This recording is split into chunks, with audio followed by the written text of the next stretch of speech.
cuenta con una prosa sencilla historias que son potentes. Yo siempre he visto, cuando he leído los libros de Regina, que ella es una mujer muy transparente. Ella dice las cosas como son, las cosas como ella las ha vivido. Y eso tiene una profunda influencia en el ser humano, porque tú te identificas con la anécdota, ¿no? Mira, me pasó esto, mira, sucedió esto. Entonces tú logras una conexión rápida con los textos. Regina va al grano, ¿no? Como las personas que saben contar una historia. Hay una técnica en literatura que se llama in media res, que es contar el cuento o la historia en la parte crítica, ¿no? Por ejemplo, si cuentas una guerra, cuentas en la parte crítica de la guerra, cuando están peleándose todo, ahí comienza la historia, ¿no? No cuando comenzó la guerra, ¿no? Sino a la mitad. Eso se llama in media res. Entonces Regina cuenta sus historias de tal manera que te mete de inmediato en lo que te está contando. Y eso a mí me gustó mucho. Es una mujer que, sin tener unas pretensiones en cuanto a forma, sí domina la forma porque estudió literatura en la Universidad de Texas, ha tenido la gran suerte de poder conocer a Jorge Luis Borges, ¿no?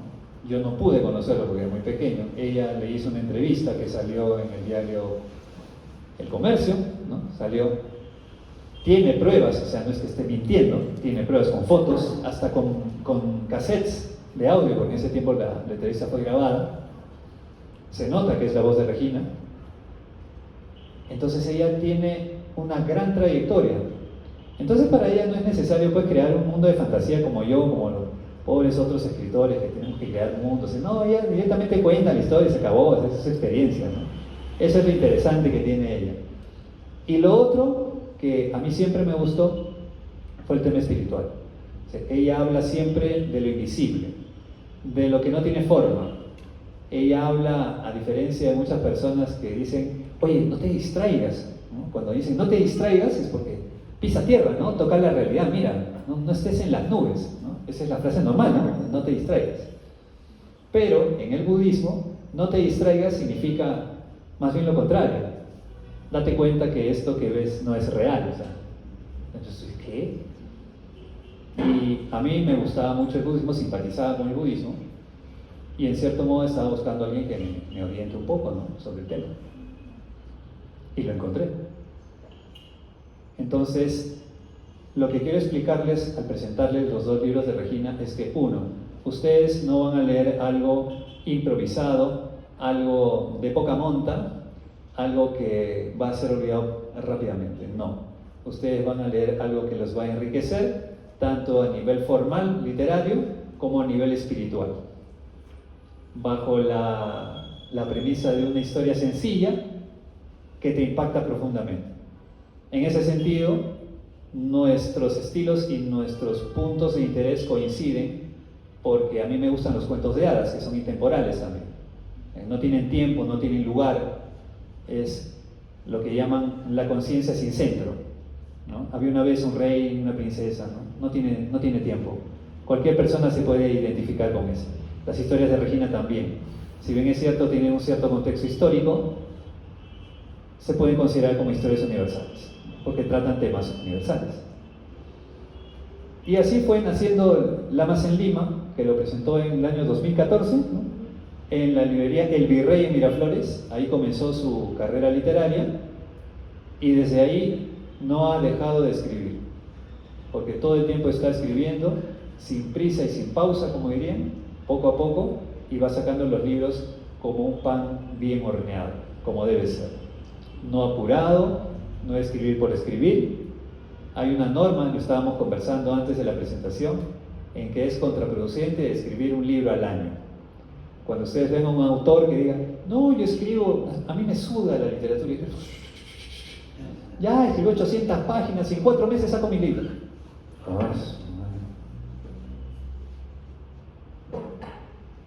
Y yo que me demoro 3 años, ¿no? Bueno, ya, listo.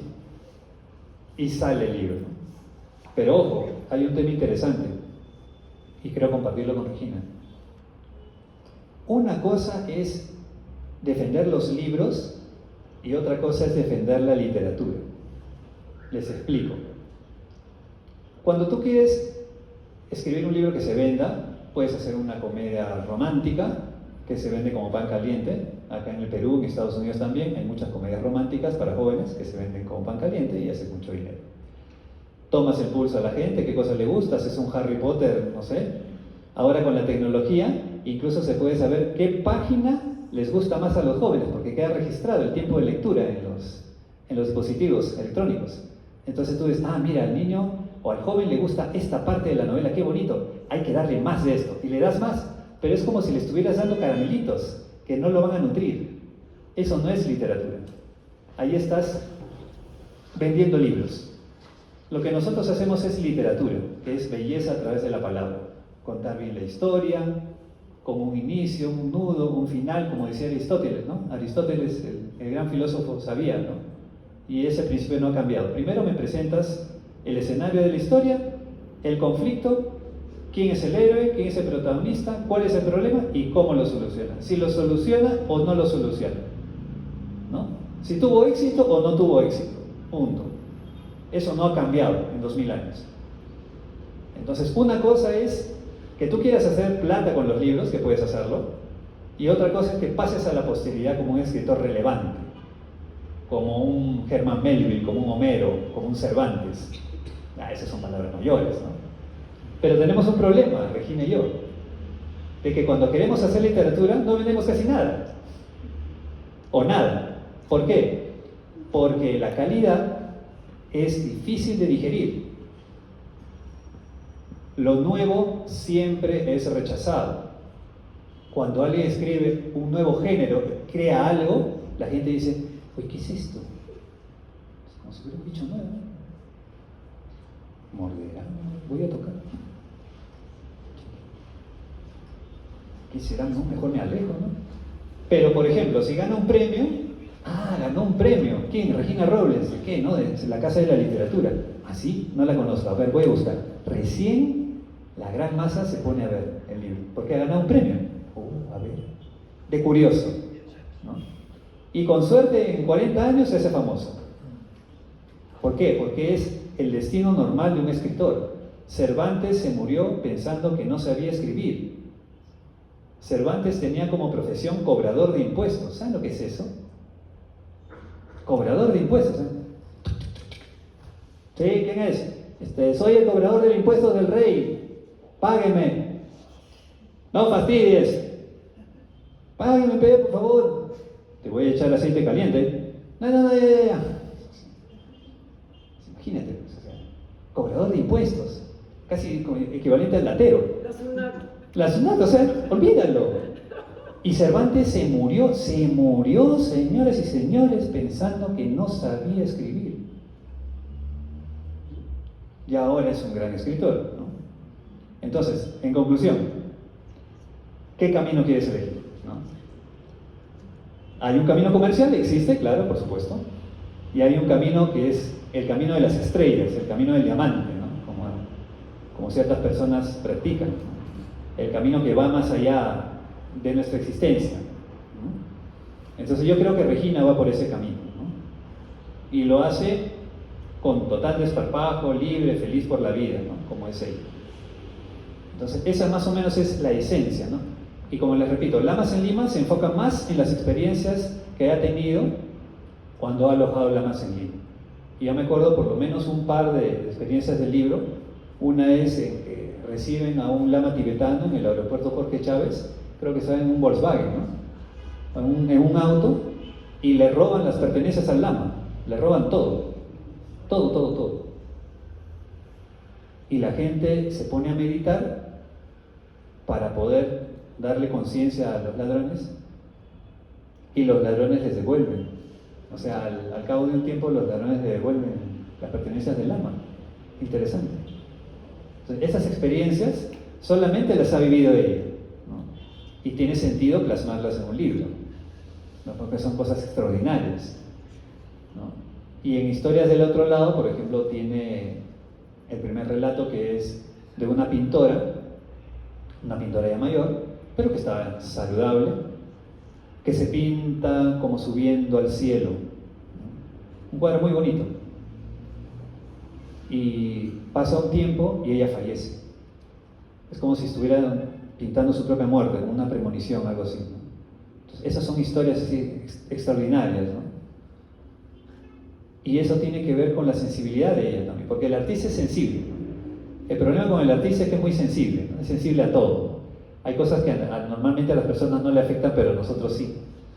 A tal punto que nosotros nos movemos a hacer historias sobre eso, ¿no? Entonces, eso es lo que quería compartir. La sensación que me da a nivel formal es sumamente profesional, sabe cómo contar una historia, sabe cómo atraparte, no se anda con florituras, va al grano y te deja una sensación de haber aprendido algo profundo de la vida, como debería ser. Muchas gracias.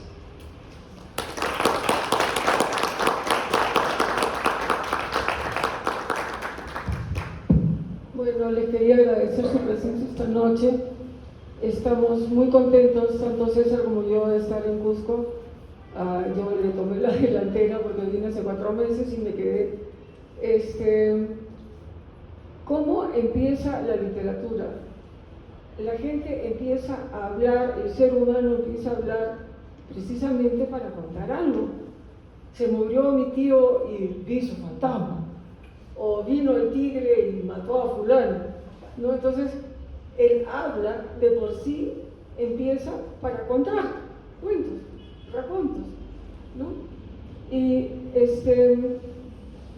bueno, la razón que yo escribo es que quería contar cosas que pasaban.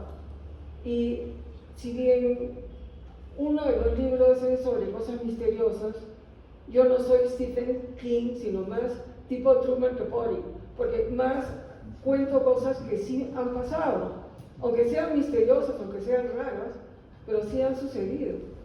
El primer libro que saqué, bueno, en realidad mi carrera literaria no comenzó en 2014, comenzó cuando tenía 12 años y empecé a escribir poesía, y en la Universidad de Texas publiqué bastante poesía y di bastantes recitales. Pero de ahí, bueno, la vida me llevó por diferentes caminos y sí tenía mucho material. Bueno, se dieron las circunstancias que en el 2014 ya publiqué, ¿no? Eso se llaman causas y condiciones en el budismo. Cuando se dieron las causas y condiciones, salió el primer libro ya impreso, pero son el resultado de experiencias de muchos años. Ahora, ¿qué sucede? El budismo no era conocido en los años 60, y mucho menos anteriormente. Y llega, después de la Guerra Mundial, al Perú un marqués italiano que era orientalista, el marqués Honorio Ferrero, y otros apellidos, de Ventimiglia, de Catanzaro y no sé qué más. Y era profesor en la Católica y tenía un grupo de alumnos a los cuales les enseñaba a meditar. Ahora, por casualidad, el primer lama que llega al Perú, lama tibetano en regla, ¿no?, que llega al Perú y difunde el budismo, el lama Ollanta, ¿no? ¿Sí está ahí su foto? La foto del lama Ollanta. Ya, él era un profesor de filosofía de Dinamarca, y va con su esposa, están en un viaje por la India, en el sano comercio de hashish, y se dan con este señor con un sombrero negro que era el Karmapa, que era el jefe del linaje Karmakayo. ¿Qué cosa es un linaje? En el budismo es como los dominicos, los jesuitas, o sea, son diferentes órdenes que tienen más o menos las mismas prácticas y las mismas enseñanzas del Buda, teniendo diferencias, ¿no? Y bueno, Honorio fallece en el 89 y a fines del 89, Ricardo Lacerna, que es un amigo mío, recibe una carta de Tomek Lenart, un polaco que era traductor de la Ollanta, que había sido criado en la Argentina y hablaba hablaba español, y es una carta que es bien graciosa porque dice Drogi Ricardo. Drogi no quiere decir querido en polaco, por si acaso. No quiere decir nada otra cosa. Entonces le dice, bueno, queremos venir al Perú. Y bueno, llega a la Maole en el año 90. Yo lo conocí en el 91, porque en el año 90 no se organizó ninguna charla especial de budismo, sino que él habló ante un grupo de amigos de Ricardo, pero en el 91 sí se formó un grupo en el cual estuve yo, y desde ahí empezaron a venir lamas. Ahora, la Maole nos mandaba maestros, y uno en especial es Lobon Checho. Lobon Checho tiene una historia muy especial, porque en realidad en el libro de Lamas en Lima hay 3 historias que conciernen al Cusco. La primera es la que decía César del lama que le robaron, porque cuando al lama, a Dubón Tunku, que era jefe de Tibet House del Dalai Lama, viene al Perú a dar una charla y le roban una alforjita como las andinas que tenemos, eso de tela, pero ahí él tenía su salvoconducto, porque los tibetanos no tienen país, son refugiados, y si no nacen en la India no tienen nacionalidad, tienen salvoconducto. Entonces, como él ya era mayor, tenía salvoconducto, su pasaje, su dinero, todo. Era el año 92, del año de la reunión de Río en Brasil sobre el medio ambiente, que recién la gente se empezaba a dar cuenta que estábamos envenenando el planeta. Y él había ido, y como en esa época todavía no había mucho internet, él tenía un montón de tarjetas de visita, tenía como 30, que había reunido en ese foro. Y lo que más pena le dio cuando le robaron la alforjita, lo que pasa es que fueron al Morro Solar, y en el Morro Solar dejaron todo en el auto abierto, y se fueron a tomar fotos. Y cuando regresaron no había nada en el auto. Entonces, bueno, lo que más pena le daba eran las tarjetitas de visita, de contactos. ¿Qué hacemos con el ama? Bueno, en esa época, bueno, dijimos, bueno, lo mandamos a Cusco. Sí, hoy feliz, estaba feliz porque no había tenido vacaciones en 10 años, le encantó el Cusco, pero no solo eso, dijo que había montones de cosas iguales al Tíbet, que las mujeres, los vestimentas en realidad eran parecidas, las trenzas, el físico, que los músicos llevaban cintas de colores, que los panes trenzados, en fin, había montones de detalles que le decían, pero si este es igualito a Tíbet. Él era tibetano. Entonces, bueno, cuando regresó, resulta que llamaron a la aerolínea y dejaron la alforjita con todo menos la plata. ¿Ya? O sea, milagro, milagroso, no sé por qué, pero acá en Cusco ha sucedido algo exactamente igual con Lobon Checho. ¿Y Lobon Checho quién es? Bueno, Lobon Checho es una persona que le decían el lama transparente. Fue un maestro de Lama Ole, y Lama Ole nos lo mandó más o menos en el año 94. Y nos dio un montón de iniciaciones y de permisos y de enseñanzas, porque dijo que estábamos muy lejos y que bueno, que no iba a estar viniendo a cada rato. Él tenía un gigantón que traducía de tibetano a inglés, y Margarita, una polaca hermana de Tomek, traducía del inglés al español.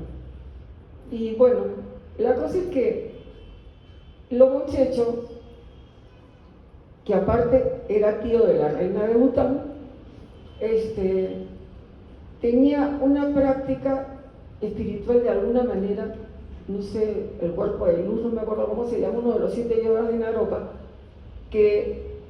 o de 6 yogas de Naropa, que de repente no se le veía, o sea, no se le veía la cabeza, era como transparente. Una vez le tomamos una foto y salió la pared, eso yo les lo puedo jurar. Y en esa época había negativo, no estaba. Y era la persona más bondadosa que puede haber pisado la tierra, maestro de Lama Ole.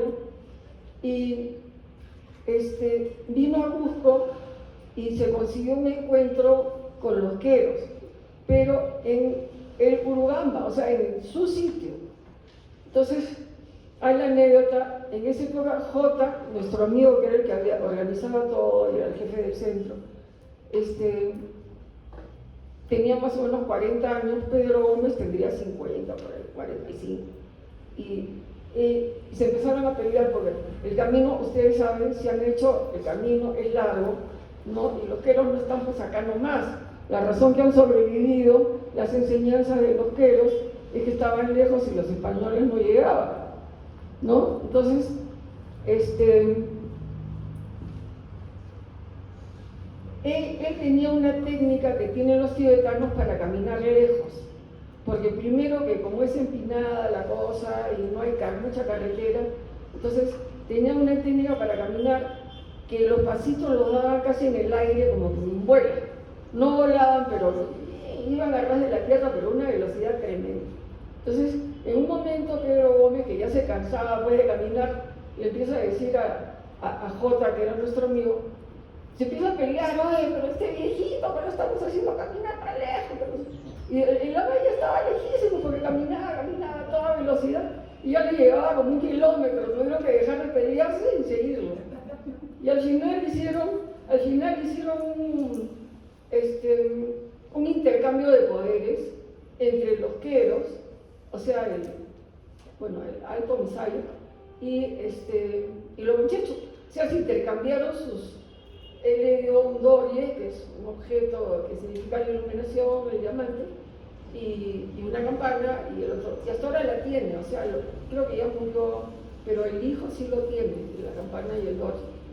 Entonces, fue muy bonito, y después ellos vinieron a Cusco, y los queros estaban un poco tímidos, parece que estaban en la municipalidad, en un museo, no sé, y los muchachos lo agarró el otro de la manito, lo llevó.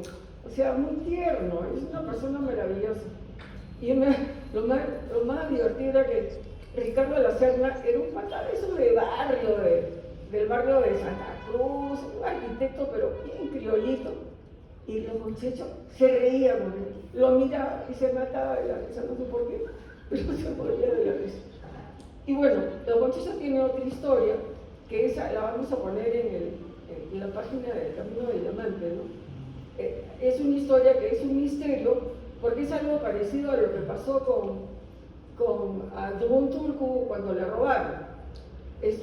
La primera persona del Camino del Diamante que llega a Cusco y pone, digamos, forma un grupo, era un alemán llamado Oliver, más o menos en el 93, por ahí. Bueno, la cosa es que luego Chicho vino, y cuando ya se estaba por ir, a Oliver le da una caja, no se sabe con qué, cerrada, bien atada, y le dice, llévalo a no sé qué montaña del Cusco, no sé cuál colina, no sé cuál montaña. Bueno, y vas a seguir esta carretera, y vas a ir así, así y así. Bueno, Oliver y su amigo creían saberlo mejor, somos alemanes, somos modernos. La ruta, el Google, por acá, ya, se fueron por otro lado. Bueno, lo avanzaron un poco, los asaltaron, los dejaron en calzoncillos, en plena pista, se llevaron el carro con todo, con la caja con todo. Y ¿qué pasó? Bueno, lograron caminar a un sitio, los rescatan unas personas, los llevan a la comisaría, ¿y qué creen? Estaba la camioneta, con la ropa, con todo y con la caja.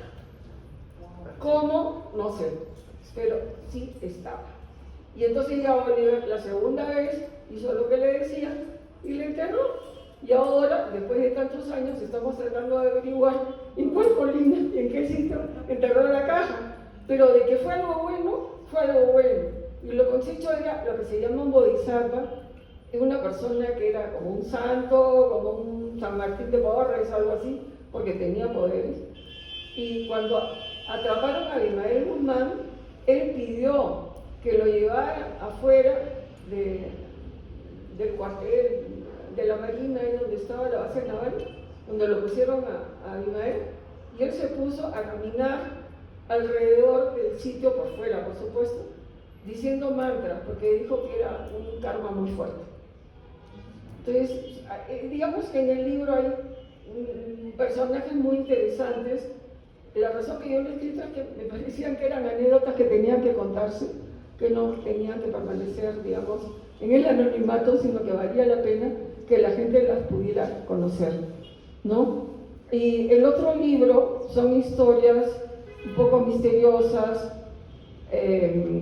A veces algunas cosas me han pasado, otras le han pasado a algunos amigos.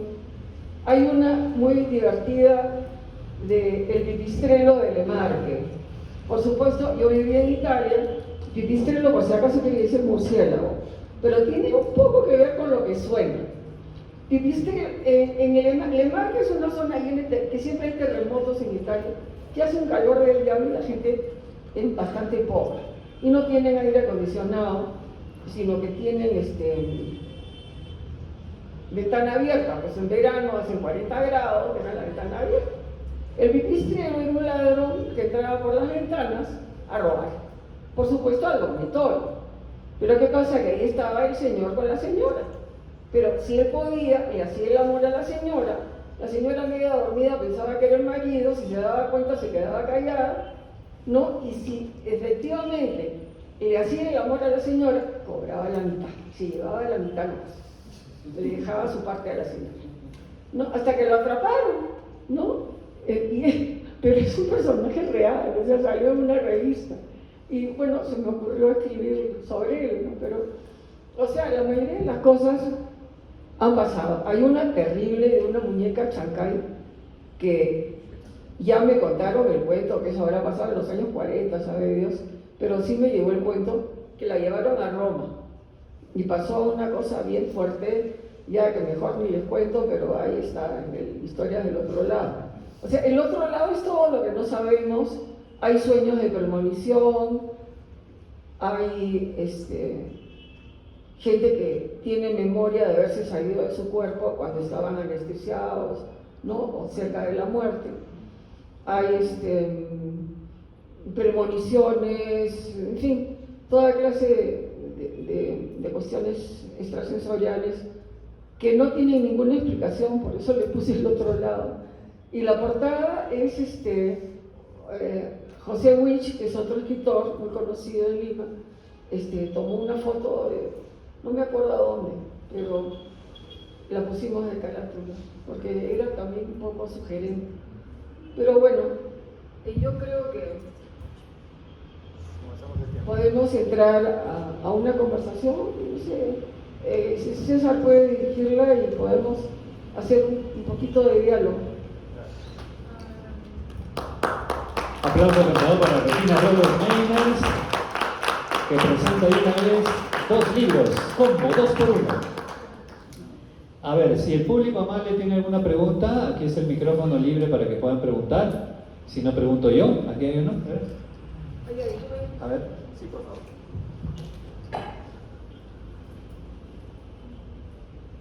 Buenas noches.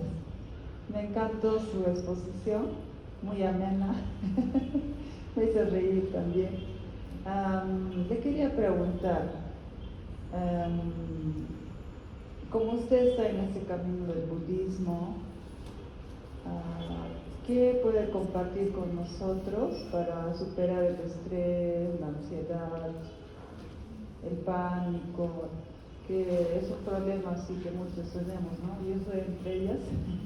A ver si usted puede compartirnos. Muchas gracias.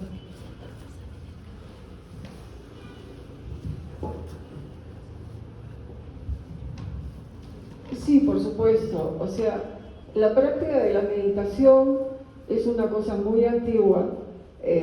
Nosotros tenemos enseñanzas de 2500 años que han sido dadas en línea directa de maestro a discípulo. O sea, no es que a alguien se le ocurrió que leí un libro, no, esto es personal. En el budismo hay un maestro que te orienta. No es una cosa que por ahí vi una película, leí algo, no. O sea, también tenemos libros, no me malinterprete, hay muchos libros de budismo, pero la presencia personal, la enseñanza personal es importante. Acá tenemos al director de un grupo budista, nos reunimos en San Jerónimo,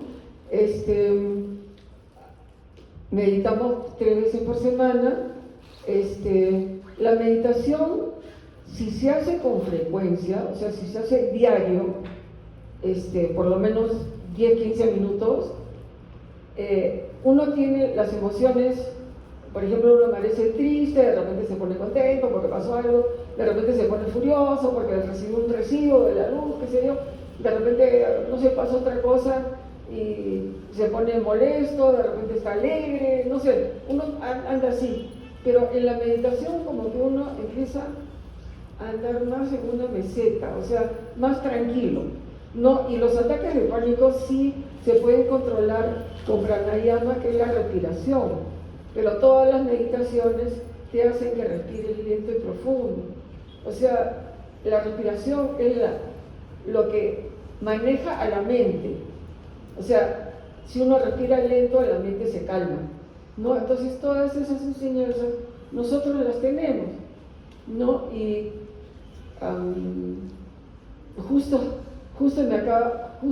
lo que tú me dices, me acaba de escribir una amiga que tiene cáncer y que tiene ataques de pánico, que bueno, que si digamos en remoto le puedo enseñar un poco, ¿no? de cómo se puede calmar ella, ¿no? Pero sí, o sea, sí es posible. La vida es muy difícil porque uno no sabe qué le toca, hay lo que se llaman causas y condiciones, hay momentos en que nos toca un buen destino, hay momentos en que nos toca cosas difíciles. La razón que yo vine al Cusco era que estaba con varios problemas a la vez, ¿no? Y acá encontré una forma no solo de solucionarlos, sino encontré amigos muy buenos que, bueno, he vivido en muchas ciudades, en varios países, y nunca había tenido un entorno tan agradable, tan amistoso y tan querido, ¿no? Entonces, no sé, uno lo lleva al destino y a veces tiene suerte, a veces no, pero a veces una mala experiencia como la que yo he tenido el año pasado, que tenía como 3 ollas que se rebalsaban en la cocina, ¿no? De pronto, bueno, de repente traen unas posibilidades que se van solucionando, ¿no? Pero si uno no practica, si uno no se calma, si uno no respira, si uno no medita, la vida es mucho más difícil, ¿no? Entonces es como hacer surfing, ¿no? Las olas vienen, pero uno las baldea como puede, ¿no?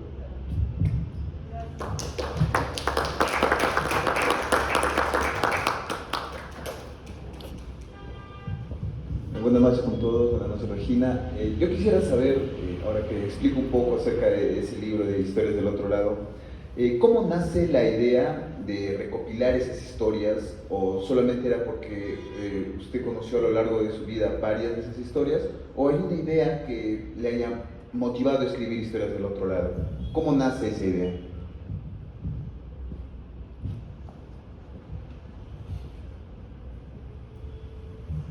No, o sea, un escritor escribe de todo un poco. O sea, por ejemplo, yo siempre escribía y algo pasaba y lo ponía en papel, primero un borrador, después lo escribía. Siempre escribo primero a mano, después lo paso en limpio y después de 6 meses lo corrijo. Pero ¿qué pasa? Que se acumulan temas, ¿ya? Entonces, tenía historias para niños, sobre niños, que es otro libro que he sacado el anteaño, ¿ya? En el 2023, en diciembre. Porque la junté, pues se acumula, o sea, escribí una cosa, escribí otra cosa. La historia del otro lado, lo que pasa es que, no sé, la gente siempre tiene ese tipo de historias. Acabo de estar en Urubamba y la dueña del hostal me estaba contando cómo, no sé, tuvieron una premonición, un fantasma de su abuela, qué sé yo. O sea, uno va a donde uno vaya. Ahora, yo tengo cara de confesión, porque donde he ido la gente me cuenta cosas. O sea, estoy parada en el bus y me empiezan a contar su vida. Estoy en un hospital, no sé, esperando a mi mamá y la señora del costado me empieza a hablar, no sé. Entonces, claro, lo que sí he tenido siempre es buena memoria. Entonces yo a mi casa digo, esto vale la pena, ¿no? Y le doy forma. Ya después, digamos, arreglarlo, ponerle un buen final, un buen principio, ya es una cuestión ya de la técnica, del oficio que uno puede tener con los años, ¿no? Pero escribir es una necesidad, o sea, yo desde los 12 años empecé a escuchar voces, no porque estuviera esquizofrénica, sino porque se me venían poemas, historias y cosas, y la única forma es escribirlas, o sea, no, uno siente como una cosa en la garganta que tiene que escribirlas. Y bueno, si las bota o se queda o las publica ya es cuestión de uno, pero si hay la necesidad de hacerlo, ¿no? Y bueno, ya el darle el toque final y el arreglarlo ya es otra cuestión, ¿no? Ya es otro momento. El momento inicial es darle una forma un poco borrosa y ya después terminarlo, ¿no?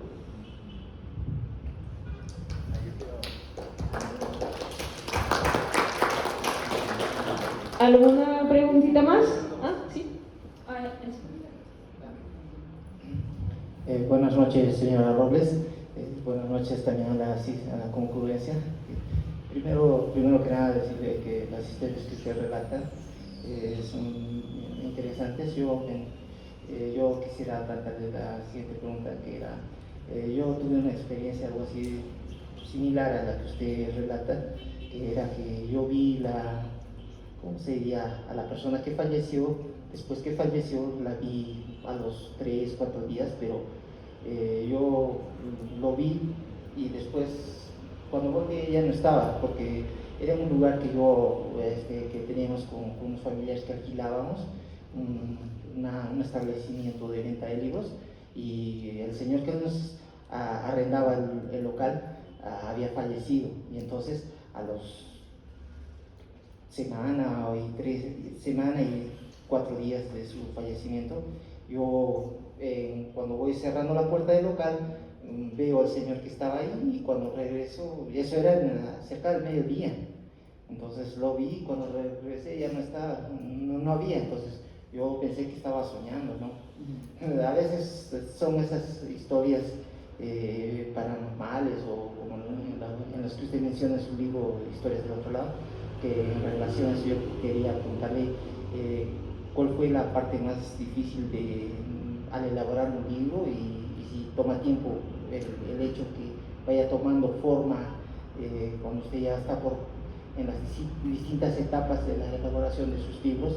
Eso quería preguntarle, si toma tiempo la forma, va tomando forma cuando usted ya lo va, desde que usted prepara desde el comienzo hasta el final. Eso quería preguntarle en cuanto a tiempo. Muchas gracias.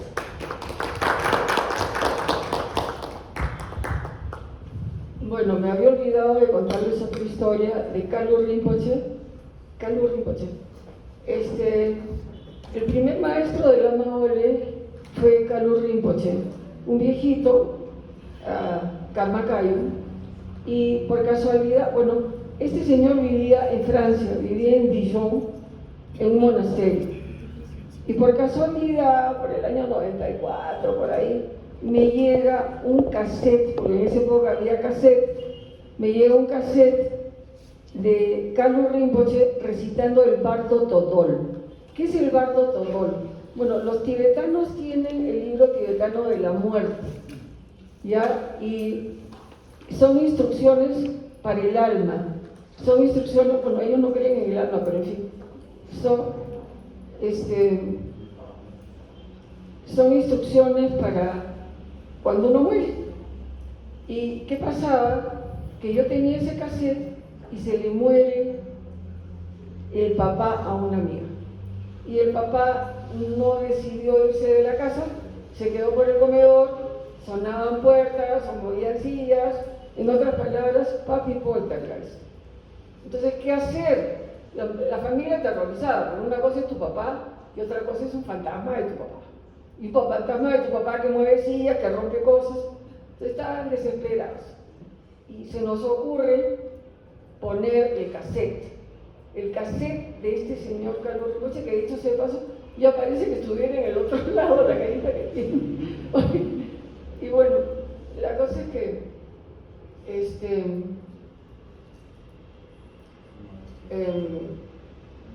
lo puso y santo remedio, se fue. Más nada. silencio, ¿ya? Entonces ahí ya todo el mundo empezó a pedir, pues, ay, en mi casa, que mi tía se murió, y no sé qué. Así que bueno, lo usamos varias veces.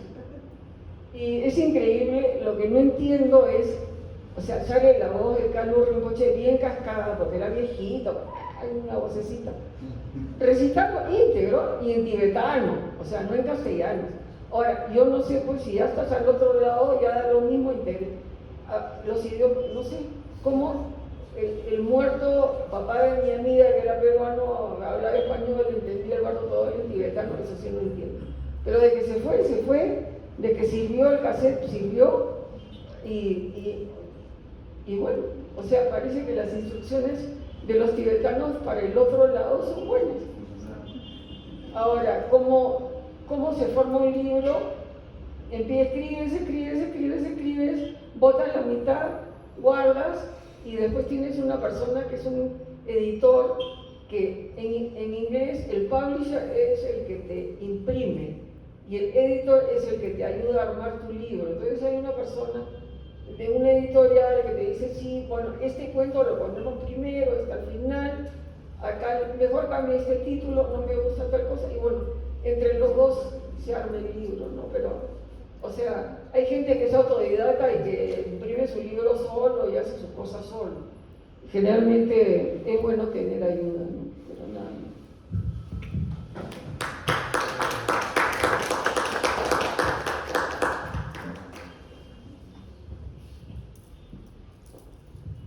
Mira, yo estaba pensando también escribir un libro de mi vida, pero ya más adelante, ahorita todavía no. ¿Usted cree que escribir puede ser una herramienta terapéutica? Sí. Y si fuera así, ¿qué tips, qué consejos nos puede dar para empezar a escribir? Gracias.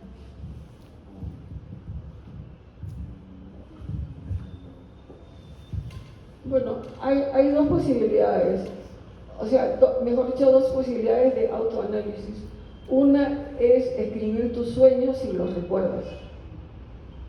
Y la otra es tener un diario de lo que te pasa. Y en base a eso, después ya con el tiempo, puedes ir escribiendo algo. Hay cursos de escribir, yo misma he tomado, porque, o sea, siempre había escrito poesía y cuentos, cosas cortas, pero decidí escribir una novela y tomé un curso de escritura con Alonso Cueto. Y bueno, aprendí un montón de cosas, teníamos que escribir para el curso. En Facebook hay un montón de escritores que ofrecen, digamos, ese tipo de ayuda, ¿no? O sea, un curso de escritura es que dice, por ejemplo, la próxima semana cada uno describa un jardín, o la próxima semana cada uno describa un lugar del Cusco y cada uno, y no diga qué es, ¿no? Y bueno, cada uno escribe y en la siguiente sesión cada uno lee lo suyo, hay feedback de los otros, o sea, le dices a los demás o sea, los demás te dicen qué les parece lo tuyo, tú también, y así te vas formando. O sea, la cosa es empezar, ¿no? Empezar con un diario o con tus recuerdos. O sea, yo tuve una maestra muy interesante que fue mi suegra, Elsa Lira, ex de Dahmer. Ella contaba cuentos, contaba su vida, contaba un montón de cosas, pero era una muy buena relatora oral, como debe haber sido, digamos, en los siglos anteriores, que no había pues la televisión y todas estas cosas. La gente no tenía nada que hacer en la noche y se ponían a contarse cuentos unos a otros, ¿no? Pero es ese cuento oral lo que me influyó a mí, supongo, aparte de todo lo que he leído, ¿no? Pero es cuestión de empezar y de tener un blog de apuntes y como te digo, o un diario, ¿no? O una etapa de tu vida, escribir tu niñez. Ahora, hay escritores Por ejemplo, hay una novela francesa, me parece, que escribe mucho sobre sus traumas, la penúltima, que escribe mucho sobre sus traumas. O sea, tú puedes escribir todo lo que te duele y el desgraciado maldito que te hizo no sé qué, ¿no? Pero sí puedes. Hay gente que no, hay gente que tiene pudor, o sea, a lo mejor no. Parece que hay gente que sí le gusta leer sobre los problemas de otros, pero sí es terapéutico escribir, aunque sea para ti o para tu círculo pequeño. Ahora, si es bueno, también lo puedes publicar.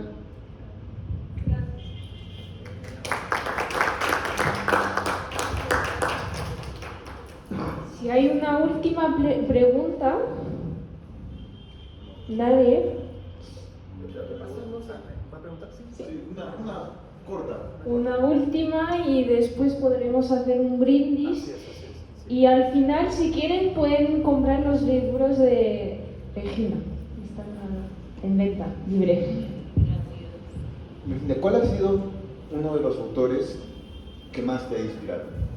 ¿Qué más me ha influenciado? ¿Qué más ¿O influenciado o inspirado? Influenciado. Sin duda, José Luis Borges. O sea, yo empecé a leer muy chica y digamos que cuando Vargas Llosa empezó a publicar, yo tendría, pues, no sé, 13, 14, pues yo leía sus libros. Pero más me ha gustado por la profundidad Borges. O sea, digamos que puede ser que Vargas Llosa escriba muy bien sobre cosas sociales, pero a mí no es que no me interese, sino que más me llama escribir sobre otro tipo de cosas, ¿no? Sobre cosas que no podemos comprender o que están más allá, qué sé yo. Entonces, Borges es uno de mis favoritos. Otro es Cortázar, Julio Cortázar. He leído Rayuela 2 veces. He leído mucha literatura inglesa, porque fui a San Silvestre, un colegio británico, y después viví muchos años en Estados Unidos. Entonces, obviamente, los libros que había ahí eran de autores americanos. He leído bastante literatura sajona, pero Borges ha sido para mí lo máximo. Lo he conocido, lo he entrevistado, tengo un cassette con la voz de él, ¿no? Que lo conservo. Y aparte de Cortázar, que también me parece genial, he leído bastantes mexicanos. Arriola es muy bueno, Rulfo, y bueno, más que nada de ellos, ¿no? Y bueno, de Perú, Arguedas, sin duda. O sea, para mí Arguedas es lo máximo, ¿no?